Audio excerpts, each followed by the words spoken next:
नमस्कार साथियों, मैं हूँ चिरंगी। आपका स्वागत करता हूँ मेरे यूट्यूब चैनल पॉजिटिव क्लासेस में। साथियों, आज है 15 जून 2022 और आज के छत्तीसगढ़ के महत्वपूर्ण करंट अफेयर्स को लेकर मैं आपके सामने मौजूद हूँ। तो चलिए बिना देरी की क्लास की शुरुआत कर लेते हैं। साथियों, क्लास की शुरुआत करने से पहले मैं आपको एक नोटिफिकेशन बताना चाहता हूँ।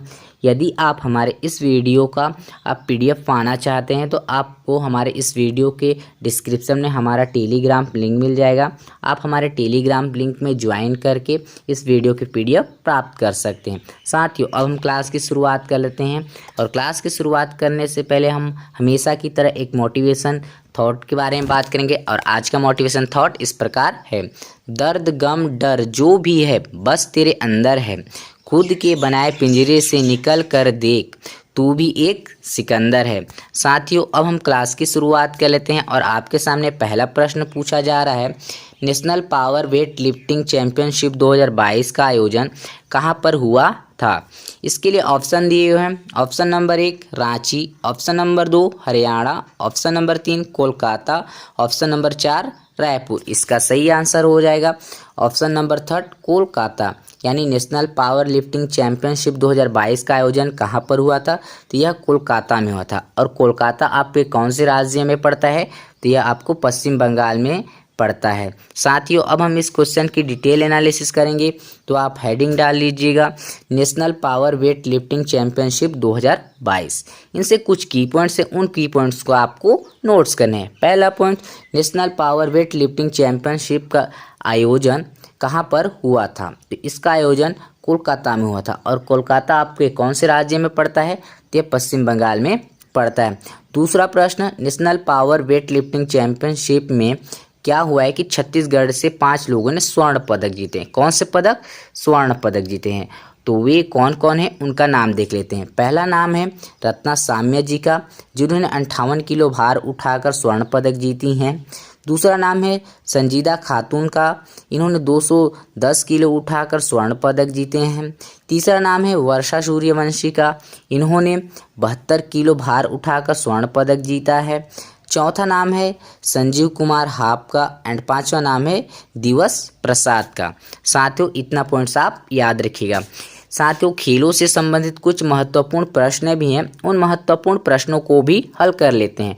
पहला प्रश्न, ग्रीस में आयोजित junior world weight lifting championship में छत्तीसगढ़ से किसने जीत हासिल की है?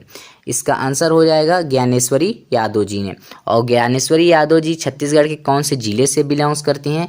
तो यह राजनांदगांव जिले से बिलोंग्स करती हैं। दूसरा प्रश्न, खेलो इंडिया यूथ गेम 2021-22 में छत्तीसगढ़ से कितने स्वर्ण पदक जीता है? तो खेलो इंडिया 2021-22 में छत्तीसगढ़ से ज्ञानेश्वरी यादव जी ने स्वर्ण पदक जीता है। तीसरा, national power weight lifting championship 2022 में छत्तीसगढ़ से किसने जीत हासिल की है? तो महिलाओं में यहाँ 3 लोगों ने जीत हासिल की। पहला नाम याद रखिएगा आशा भगत, दूसरा नाम आशा मिंद, तीसरा नाम शालिनी खलखो। चौथा प्रश्न, प्रदेश का पहला अंतर्राष्ट्रीय फुटबॉल मैदान कहाँ पर स्थापित किया गया है? इसका आंसर हो जाएगा जगदलपुर बस्तर में। अगला प्रश्न देख लेते हैं क्या पूछा जा रहा है। कौन सी विश्वविद्यालय ने छत्तीसगढ़ में धान का DNA फिंगरप्रिंट बना लिया है? इसके लिए आपके पास ऑप्शन दिए हुए हैं। ऑप्शन नंबर 1 गुरु घासीदास विश्वविद्यालय, ऑप्शन नंबर 2 इंदिरा गांधी कृषि विश्वविद्यालय, ऑप्शन नंबर 3 पंडित रविशंकर शुक्ल विश्वविद्यालय, ऑप्शन नंबर 4 इंदिरा गांधी संगीत विश्वविद्यालय। इसका सही आंसर हो जाएगा ऑप्शन नंबर 2 इंदिरा गांधी कृषि विश्वविद्यालय। यानी कौन सी विश्वविद्यालय ने छत्तीसगढ़ में धान का DNA फिंगरप्रिंट बनाया है? तो वह इंदिरा गांधी कृषि विश्वविद्यालय है। साथियों, इस क्वेश्चन की हम डिटेल एनालिसिस करेंगे। तो आप हेडिंग डाल लीजिएगा छत्तीसगढ़ में धान का DNA फिंगरप्रिंट। इनसे कुछ की पॉइंट्स हैं, उन की पॉइंट्स को आपको नोट्स करने हैं। पहला पॉइंट, छत्तीसगढ़ का धान का DNA फिंगरप्रिंट कौन सी यूनिवर्सिटी यानी विश्वविद्यालय ने बनाया है? तो वह विश्वविद्यालय का नाम क्या हो जाएगा? इंदिरा गांधी कृषि विश्वविद्यालय हो जाएगा। दूसरा पॉइंट्स, धान के इस DNA फिंगरप्रिंट में क्या होगा? तो धान की DNA फिंगरप्रिंट बनाई गई है, जिसमें धान की लगभग 23,250 किस्मों में से 16,700 धान की किस्मों के लिए DNA फिंगरप्रिंट तैयार किया गया है। याद रखिएगा 23,250 धान की टोटल किस्में हैं, जिसमें से 16,700 धान की किस्मों के लिए डीएनए फिंगरप्रिंट तैयार किया गया है ना, जिसमें एक क्यूआर कोड दिया गया है। इस क्यूआर कोड में क्या होगा, तो आप जैसे इस क्यूआर कोड को स्कैन करोगे तो धान की पूरी हिस्ट्री निकल जाएगी। क्या क्या जानकारी प्राप्त हो जाएगी उससे? पहला जानकारी प्राप्त हो सकता है कि धान का स्वभाव कैसा है। दूसरी जानकारी निकल जाए कि धान को लगाने व उत्पादन करने के लिए कौन सा समय है या कितने दिनों की जानकारी लगेगी समय, ठीक है। तीसरा, धान के जो दाने होते हैं उनका मोटाई कितना है, उनका वज़न कितना है, इन सारी चीज़ों की जानकारी इस क्यूआर कोड को स्कैन करते ही मिल जाएगी। साथियों, अब हम इंदिरा गांधी कृषि विश्वविद्यालय की महत्वपूर्ण जानकारी है, उन महत्वपूर्ण जानकारियों को भी याद करते हैं। सबसे पहला पॉइंट, इंदिरा गांधी कृषि विश्वविद्यालय की स्थापना कब होती है, तो इसकी स्थापना सन 1987 में होती है। दूसरा पॉइंट कि इंदिरा गांधी कृषि विश्वविद्यालय कहाँ पर स्थित है, तो यह रायपुर ज़िले में स्थित है। तीसरा, इसका विशेष बात याद रखिएगा कि इंदिरा गांधी कृषि विश्वविद्यालय छत्तीसगढ़ का एकमात्र ऐसा विश्वविद्यालय है जो कृषि विश्वविद्यालय के रूप में प्रसिद्ध है, इसके अलावा अन्य कोई नहीं है। साथियों, कुछ महत्वपूर्ण प्रश्न भी हैं, उन महत्वपूर्ण प्रश्नों को भी हल कर लेते हैं। पहला प्रश्न, छत्तीसगढ़ में ड्राइविंग लाइसेंस और रजिस्ट्रेशन सर्टिफिकेट किस रूप में प्राप्त होंगे? तो अब क्या होगा, छत्तीसगढ़ में ड्राइविंग लाइसेंस और रजिस्ट्रेशन सर्टिफिकेट जो है क्यूआर कोड के रूप में प्राप्त होगा, जिसको स्कैन करते ही जो ड्राइवर है और उसके वाहन की जो संपूर्ण जानकारी है वो आपको मिल जाएगी। दूसरा क्वेश्चन है, वर्ष 2021-22 में कितने लाख किसानों ने धान बेचा था? तो इसका आंसर होगा 22.87 लाख किसानों ने धान बेचा था। तीसरा क्वेश्चन, खरीफ फसल 2022-23 के लिए धान के न्यूनतम समर्थन मूल्य में कितने रुपए की वृद्धि की गई है? तो 100 रुपये की वृद्धि की गई है, जिससे अब धान की न्यूनतम समर्थन मूल्य कितना रुपए हो गया है? तो 2640 रुपये हो गई है। साथियों, अब हम अगला प्रश्न देख लेते हैं, क्या पूछा जा रहा है। प्रदेश के कौन से ज़िले में रामगढ़ महोत्सव का शुभारंभ किया गया है? इसके लिए ऑप्शन दिए हैं। ऑप्शन नंबर 1 सरगुजा जिला, ऑप्शन नंबर 2 रायगढ़ जिला, ऑप्शन नंबर 3 सूरजपुर जिला, ऑप्शन नंबर 4 कोरिया जिला। इसका सही आंसर हो जाएगा ऑप्शन नंबर 1 सरगुजा जिला। यानी रामगढ़ महोत्सव का आयोजन कहाँ पर हो रहा है? तो सरगुजा जिला में हो रहा है। साथियों, इस क्वेश्चन की भी डिटेल एनालिसिस करेंगे, तो आप हेडिंग डाल लीजिएगा रामगढ़ महोत्सव। इनसे कुछ की पॉइंट्स हैं, उन की पॉइंट्स को आपको नोट्स करने हैं। सबसे पहला पॉइंट कि रामगढ़ महोत्सव का आयोजन कहाँ पर हो रहा है? तो सरगुजा जिले के रामगढ़ की पहाड़ी में हो रहा है। दूसरा पॉइंट्स कि रामगढ़ महोत्सव का आरंभ कब से हुआ है? तो यह 14 जून 2022 से हुआ है। तीसरा पॉइंट, रामगढ़ महोत्सव कौन से अवसर पर आयोजित किया जाता है? तो यह आषाढ़ मास के प्रथम दिवस पर रामगढ़ महोत्सव का आयोजन किया जाता है।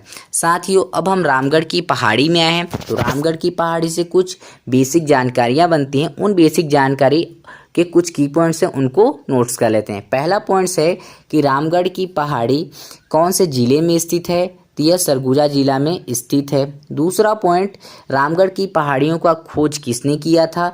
तो इसकी खोज 2 लोगों को जाता है। पहला नाम है कर्नल आउसले, दूसरा नाम है कैप्टन डी ब्लास। तीसरा पॉइंट्स कि रामगढ़ की पहाड़ी कौन से पर्वत श्रृंखला का भाग है? तो यह सतपुड़ा पर्वत की श्रृंखला का भाग है। चौथा पॉइंट कि रामगढ़ की पहाड़ी में एक प्रमुख कवि रहते थे, उनका नाम क्या था? कवि कालिदास। कवि कालिदास जी ने क्या किया था? तो यहीं पर रहकर मेघदूत की रचना की थी। पांचवा, रामगढ़ की पहाड़ी में कई सारी महत्वपूर्ण गुफाएं हैं, उनमें से एक प्रमुख गुफा है जोगीमारा की गुफा।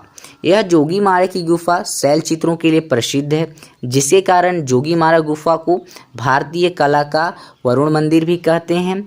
अगला पॉइंट याद रखिएगा, जोगीमारा गुफा से ही जोगीमारा गुफा 3री शताब्दी की ऐसी है मानी जाती है तथा यह मौर्यकालीन गुफा है तथा यह गुफा यानी जोगीमारा जो गुफा है अजंता एवं एलोरा की गुफाओं के समकालीन भी है।